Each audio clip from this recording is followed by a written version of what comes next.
Hello guys, welcome back to our channel future study.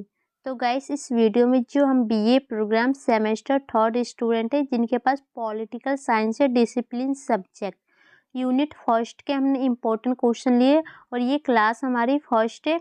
And इसके बाद हम और भी क्लासेस ले आएंगे इम्पोर्टेंट क्वेश्चन भी आंसर की, ठीक है। और इससे पहले हमने जो इम्पोर्टेंट क्वेश्चन की वीडियो बनाई है, अभी तक आपने नहीं देखा तो उस वीडियो को ज़रूर देख लीजिएगा, क्योंकि उसमें टोटल 20 क्वेश्चन इंपॉर्टेंट बताएं जिसमें से आपके पेपर में क्वेश्चन आने वाले हैं, तो आपको क्वेश्चन पता होना चाहिए। तो इसमें हम क्वेश्चन भी आंसर बताने जा रहे हैं। क्वेश्चन नंबर फर्स्ट है, आप देख सकते हैं। इस क्वेश्चन को दो टाइप से आपके पेपर में पूछा जा सकता है, लेकिन दोनों के आंसर सेम है। क्वेश्चन फर्स्ट, तुलनात्मक शासन अहम राजनीति का क्या अर्थ है? तुलनात्मक राजनीति की प्रकृति तथा विशेष क्षेत्र का वर्णन कीजिए। तुलनात्मक राजनीति से आप क्या समझते हैं? तुलनात्मक राजनीति की बदलती प्रकृति और विशेष क्षेत्र की विवेचना करें, ठीक है। तो क्वेश्चन समझ में आ गया आपको, अब आंसर देख सकते हैं आप यहाँ से। पहले तो ये आपको बताना होगा कि जो तुलनात्मक राजनीतिक से आप समझते क्या है, होता क्या है। तो वो ना, देखिए, एक राजनीति को दूसरे के राजनीति से ना तुलना करना ही होता है। देखिए, तुलनात्मक राजनीतिक विज्ञान की एक शाखा, एक विधि है जो तुलनात्मक अध्ययन पर आधारित है। तुलनात्मक राजनीति में दो या दो से अधिक देशों की राजनीति की तुलना की जाती है, या एक ही देश की अलग अलग समय की राजनीति की तुलना की जाती है और देखा जाता है इसमें समानता क्या है और अंतर क्या है। इसका मतलब आप समझे ना, तो समझिएगी, दो देश जैसे कि एक अमेरिका है और एक आपका सोवियत संघ है, इन दोनों की जो राजनीतिक है ना, इन दोनों में तुलना की जाएगी, अंतर देखा जाएगा कि कौन सी राजनीतिक अच्छी है, कौन सी नहीं है, कौन से वहाँ के जो नेता है क्या क्या काम कर रहे हैं, क्या क्या बेनिफिट है उनसे, क्या नहीं है, और किससे नुकसान है, किससे फायदा है। तो दोनों देशों की जो तुलना करेंगे ना, उसी को तुलनात्मक राजनीति कहते हैं, ठीक है। तो इसका अर्थ देख सकते हैं। तुलनात्मक सरकारों, गैर शासकीय राजनीतिक संस्थाओं और कबीलों, समुदायों व उनकी प्रक्रिया और व्यवहारों का अध्ययन है। तो इसका एक ये भी मतलब है, जो राजनीतिक संस्थाएं होती है, कबीले, समुदाय और जो भी उनके व्यवहार होते हैं, उनसे एक दूसरे की तुलना करना ही ये होता है। अब इनकी परिभाषा आपको पेपर में क्वेश्चन आएगा तो एक या दो तो आपको लिखनी होगी, कम से कम एक लिखनी होगी, ठीक है। तो आप देख सकते हैं इनकी परिभाषा। तुलनात्मक राजनीति सामाजिक व्यवहार में उन तत्वों की पहचान और व्याख्या है जो राजनीतिक कार्य तथा उनके संस्थागत प्रकाशन को प्रभावित करता है। मतलब जो भी वहाँ पर कार्य होते हैं तो उनको प्रकाशित करता है, कि सामने लाता है, तुलना करके कि कौन काम अच्छा कर रहा है, कौन बुरा कर रहा है। एंड सेकंड परिभाषा है, तुलनात्मक राजनीति के बारे में लिखा है, तुलनात्मक राजनीति राजनीतिक संस्थाओं तथा सरकारों के विभिन्न प्रकारों का एक तुलनात्मक विवेचना और विश्लेषण है, ठीक है। तो ये देख सकते हैं जो आपका मेन आंसर है ना, यहाँ से स्टार्ट होने जा रहा है। तो एक चीज आपको याद रखना है, तुलनात्मक राजनीति की प्रकृति या विशेष क्षेत्र।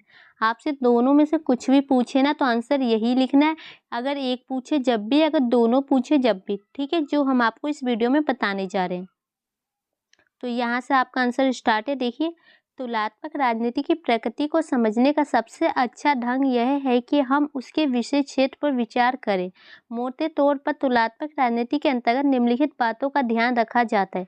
तो हमें इसका समझने के लिए ना, सबसे पहले हमें इसके विशेष क्षेत्र के बारे में जानना होगा कि आखिर होता क्या, इसमें अध्ययन क्या क्या किया जाता है, ठीक है।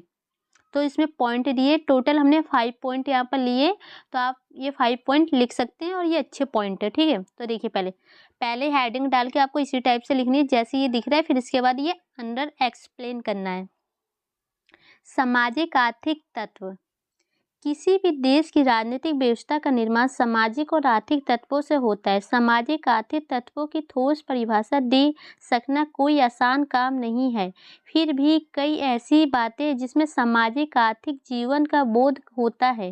रंग भेद, मजहबी मतभेद, आंतरिक कहर, भाषाई और जातीय तथा आर्थिक समानता या गरीबी ऐसी चीजें हैं जो कि एक देश की राजनीतिक संस्कृति को जरूर प्रभावित करती है। तो देखो, इसमें ये बताया गया ना कि कोई भी राजनीतिक है उसके बारे में हम सही ढंग से उसके बारे में नहीं बता सकते, लेकिन उस देश में हम ये देखा जा सकता है कि वहाँ पर रंग भेद को लेकर, जाति को लेके, अपनी जो भाषा है उसे लेकर, संस्कृति लेकर भेदभाव होते रहते हैं एक दूसरे में। तो यही यहाँ पर बताया जा रहा है कि जो सामाजिक आर्थिक समानता है पैसों से लेके एक देश से और दूसरे देश के राजनीतिक में, ठीक है। फिर इसके बाद यहाँ से देखिए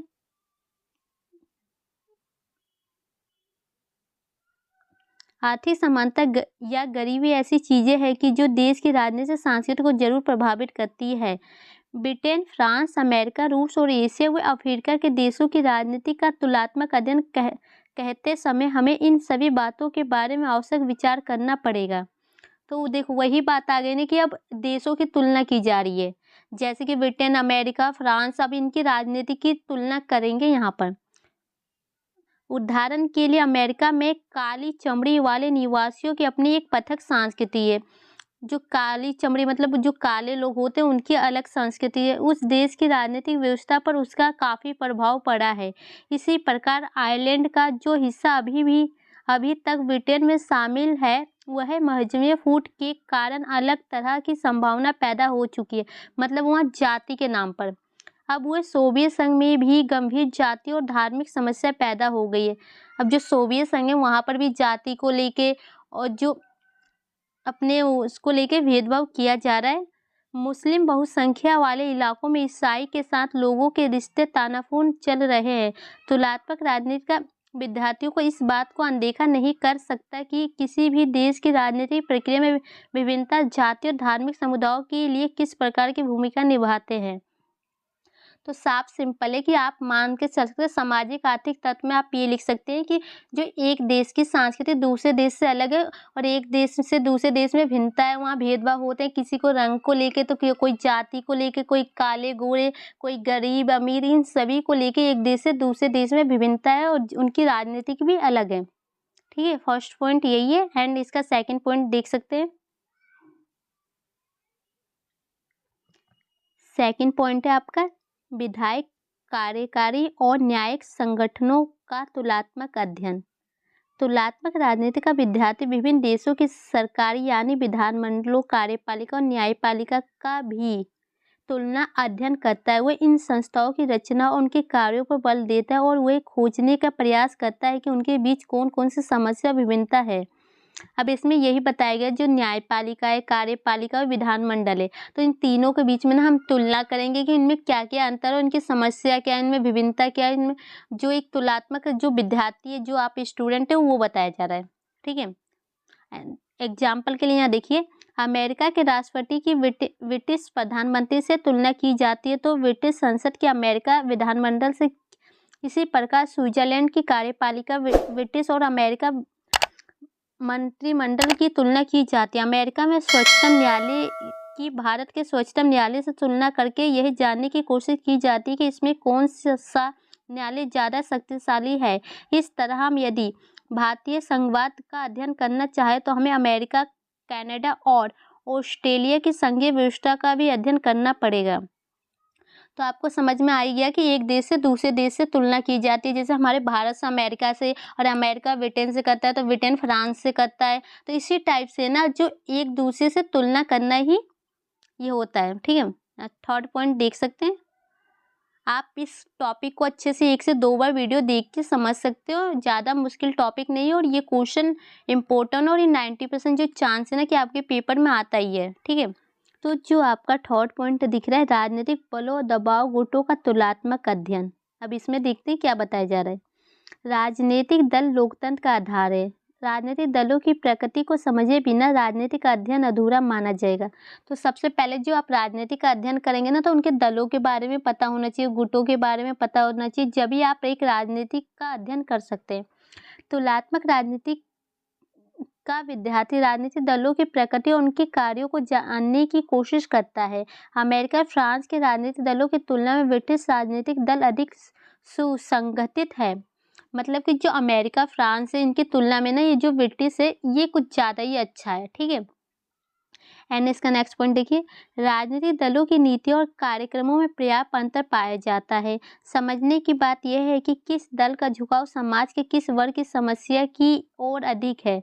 तो इसमें यही बताया जाए जो राजनीतिक दल होते हैं ना काफ़ी अंतर पाया जाता है उनके जो काम करते हैं उसमें, लेकिन ये इसमें इम्पोर्टेंट ये है कि कौन सा दल किस की ओर कार्य कर रहा है, कौन से व्यक्ति मतलब गरीबों के लिए या अमीरों के लिए किस टाइप से कोई काम कर रहा है। उदाहरण के लिए आप देख सकते हैं, उदाहरण के लिए ब्रिटेन का मजदूर दल आम लोगों का प्रतिनिधित्व करता है। जो ब्रिटिश है वहाँ पर जो वहाँ के आम लोग मतलब गरीबों के लिए करते हैं, लेकिन जबकि अनुदार दल का मुख्य रूप से कुलीन वर्गों का नेतृत्व करता है, और जो ये अनुदर है वो जो अमीर लोग होते हैं उनका नेतृत्व करता है, ठीक है, बड़े लोगों का।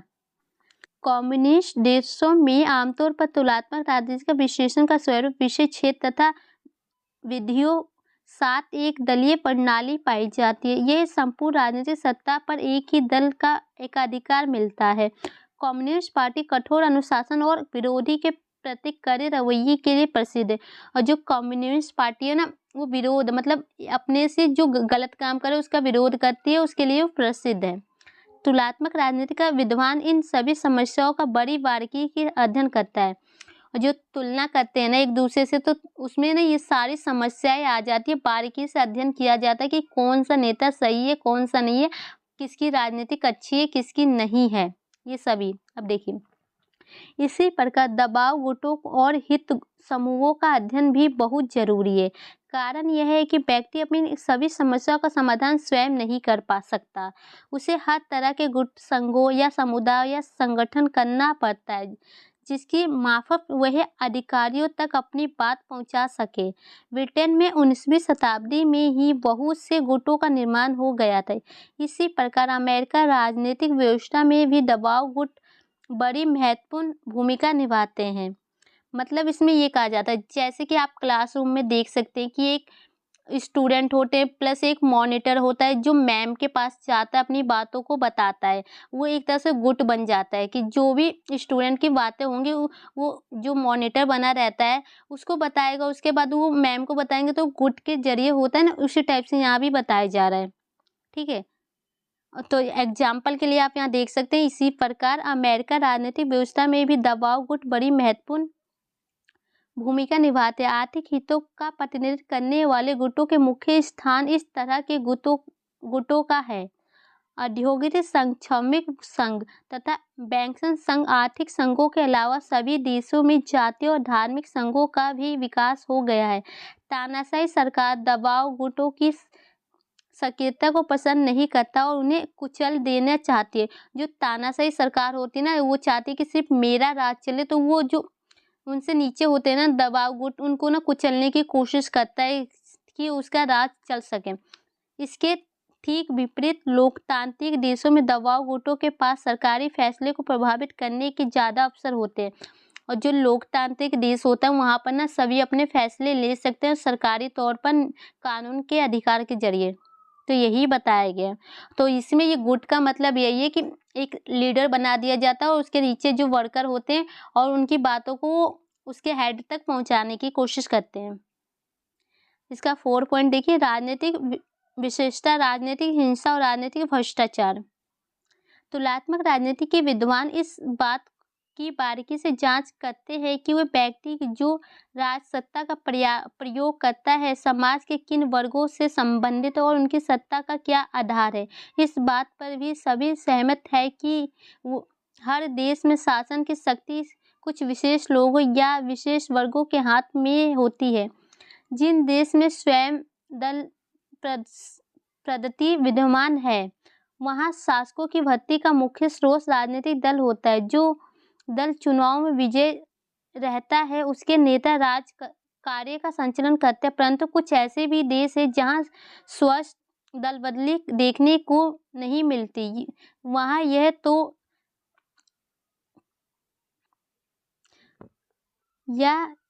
तो पुश्तैनी राजघरों का शासन पाया जाता है अथवा धार्मिक और सैनिक संगठनों के लोग शासन तंत्र पर हावी हो गए। इसमें ये बताया जा रहा है कि जो एक राजनीतिक विद्वान होते हैं ना, जैसे कि किसी सत्ता में आने के लिए उनके पास शक्ति कुछ प्राप्त होती है राजनीतिक दलों के पास, लेकिन कुछ ऐसे भी लोग होते हैं ना जिसे राजघर मतलब पूछते नहीं, मतलब उनके अधिकार मिल जाते, जैसे उनके पिता थे फिर उनके बाद उनके बेटे को मिल गया। तो इस टाइप से भ्रष्टाचार हो रहा है राजनीतिक में। सभी व्यक्ति को मतलब सभी जो भी पार्टिसिपेट करना चाहता है उसे समान अधिकार होना चाहिए, लेकिन यहाँ पर ये चल रहा है कि पुश्तैनी घरों राजघरों के शासन करते और पाए जाते हैं और तानाशाही अपना दिखाते हैं, भ्रष्टाचार जिसे कह सकते हैं। यह उल्लेखनीय है कि राजनीतिक नेताओं की भर्ती का ढंग तथा अमीर और गरीब के बीच की खाई दी ऐसे कारक है जिसका राजनीतिक हिंसा और आंतरिक कहर से गहरा संबंध है। और यही कारण है ना, देखो कि अमीर और गरीब व्यक्ति जो है ना, कि उसी के बीच में अंतर आ जाता है कि जो राजनीतिक हिंसा होता है कि अमीर को हमेशा मौका दिया जाएगा, लेकिन गरीबों को कोई भी मौका नहीं दिया जाएगा। बेशक अमीर ने नागरिक के संग धोखा करा, उसके काम नहीं करा, लेकिन उसे ही मौका दिया जाता है। तो देखिए, और यहाँ पर एक राइटर है, यहाँ देख सकते हैं, इनके शब्दों में बताया गया है कि में दिन देशों में यौनपूर्ण समाज के किन्हीं खास वर्गों के राजनीतिक सत्ता से वंचित रखा जाता है, या वह ये वर्ग हिंसक साधनों से सत्ता हथियाने की कोशिश करते। यही बात आर्थिक विषमताओं के विषय पर लागू होती है। जिन राज्यों में अमीर और गरीब के बीच की खाई बढ़ती जाती है, वो जनता के विश्वास को जीतने में असफल रहते हैं। और देखो, यही कारण है ना कि जो अमीर और गरीब के बीच में कि मान लीजिए अमीर व्यक्ति है तो वो ज़्यादातर अपने जो नागरिक है उनका विश्वास जीत लेता है, लेकिन गरीबों पर कोई विश्वास नहीं करता, और जो विषमताएं पाए जाने लगी है इसी कारण से। यहाँ नीचे देख सकते हैं इसका रहते हैं।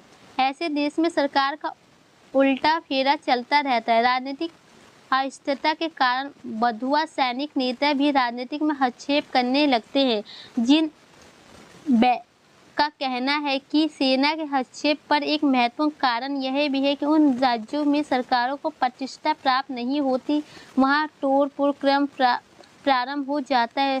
सेना इसे कभी बर्दाश्त नहीं कर सकती, क्योंकि इससे देश को बाहरी शत्रुओं से खतरा बढ़ जाता है। सेना को राजनीतिक स्थिरता चाहती है, और जो मान लो कि जो सेना है वहाँ के नागरिक है जो ये नहीं चाहती है कि उन्हें बाहर से कोई भी खतरा हो, इसलिए उसका वो विरोध भी करती है। राजनीतिक में राजनीतिक भ्रष्टाचार या चुनावी भ्रष्टाचार बहुत सी भर्तियों को बढ़ावा दे सकता है। अमेरिका के राष्ट्रपति निकासन और उनके सहयोगी के विरुद्ध हेराफेरी के क्या आरोप थे। मतलब जो ये राजनीतिक भ्रष्टाचार होती है, चुनावी होती है, जो इलेक्शन टाइम होते हैं, तो इनसे ना काफ़ी ज़्यादा जो नुकसान होते हैं, और इन सभी से नुकसान ये होगा ना कि जो वहाँ के व्यक्ति होंगे, सहयोगी होंगे, उनके विरुद्ध हेराफेरी के इल्ज़ाम लगने लगते हैं, और वही सब लड़ाई झगड़े होते रहते हैं, हिंसा का कारण बनते रहते हैं। यही सब बताया गया है। तो ये भेदभाव के चलते हिंसा बढ़ती जा रही है। इसका पॉइंट यही था आपका, जो भ्रष्टाचार, राजनीतिक भ्रष्टाचार आप देख सकते हैं, राजनेता करते हैं, झूठे वादे करते हैं लेकिन उसे पूरा नहीं करते। तो इन्हीं सब की ना आपको तुलना करनी है, मतलब एक देश से दूसरे देश की, कि किसकी अच्छी है और किसकी बुरी है। अब नेक्स्ट पॉइंट है आपका 5, आधुनिकीकरण और नागरिक की समस्या। द्वितीय महाविश्व युद्ध की समाप्ति के बाद यह महसूस किया गया कि तुलनात्मक राजनीति के विद्वान केवल पश्चिम के उन्नत हुए विकसित राष्ट्रों की राजनीतिक व्यवस्थाओं का ही विश्लेषण किए जा रहे हैं। हाल ही में विद्वानों ने एशिया, अफ्रीका, लैटिन अमेरिका और यूरोप के कम विकसित देशों की समस्या में गहरी दिलचस्पी दिखाई। तुलनात्मक राजनीति के आधुनिक विद्वान अब इन प्रश्नों पर विचार करते हैं। मतलब ये बताया जा रहा है ना कि जो पहले जो द्वितीय विश्व युद्ध समाप्त होना, उसके बाद सिर्फ वो उन्हीं देशों पर देख रहे थे जो उन्नत कर रहे हैं, जो विकास कर रहे हैं, उन पर अपना ध्यान दे रहे हैं। लेकिन अब ये हो रहा है ना कि जो उन्नत नहीं भी कर रहे ना, उसमें भी अपने विकास के रास्ते के लिए अपनाया जा रहा है, और उनके लिए जो तुलना की जा रही है आधुनिक विद्वानों के प्रश्न ये है, देख सकते हैं। शिक्षा के प्रसार का नागरिकों के राजनीतिक आचरण और उनकी राजनीतिक संस्थाओं का क्या प्रभाव पड़ता है। विभिन्न जातियों और मजहबों के लोग जब आर्थिक दृष्टि से संपन्न हो जाते हैं तो उनकी जातीय और धार्मिक निष्ठाओं में क्या परिवर्तन आ जाते हैं। क्या अधिक विकास द्वारा ये संभव है कि एशिया और अफ्रीका वासियों की अपनी परिवार, कुल, गांव, कबीले, मजहब और जाति के प्रति निष्ठा है, वे धीरे धीरे समाप्त हो जाए और उनके स्थान पर उनके राष्ट्रीय की भावना विकसित हो जाए। मतलब यहाँ पर वही बताया जा रहा है कि अगर वो एक तरह से देखा जाए तो अमीर हो जाए, उनके गांव हो जाए, उनकी एक जाति पहचान हो जाए, तो जो राष्ट्र की भावना होती है वो विकसित होगी, मतलब आगे बढ़ेगी। यही सब बताया जाए। और यहाँ पर यही कह रहा है कि जाति की जो ख़त्म किए जाए, मतलब एक तरह से तुलना की जा रही है। ठीक है, तो आप यहाँ समझ ही गए होंगे कि आपका जो टॉपिक क्या है, आपको इसमें आंसर क्या लिखना। आप बना के भी थोड़े बहुत आंसर लिख सकते हैं। अगर आपको याद भी नहीं होता है तो आप एक देश से दूसरे देश की तुलना कर सकते हैं, अपने भारत की कर सकते हैं, अमेरिका के साथ कर सकते हैं, कि वहाँ की राजनीति कैसी है, यहाँ की राजनीति कैसी है। तो इस टाइप से ही आपको इसका आंसर लिखना है। इसका नेक्स्ट क्वेश्चन अगली वीडियो में आपको जल्दी अपलोड कर दिए जाएंगे। अगर आपको नेक्स्ट वीडियो चाहिए सेकंड आंसर के साथ तो प्लीज़ कमेंट जरूर कीजिएगा और वीडियो को शेयर कीजिएगा, ठीक है। और टेलीग्राम व्हाट्सएप ग्रुप ज्वाइन नहीं है तो ज्वाइन कर लीजिएगा, लिंक आपको डिस्क्रिप्शन बॉक्स में मिल जाएगा। Thank you.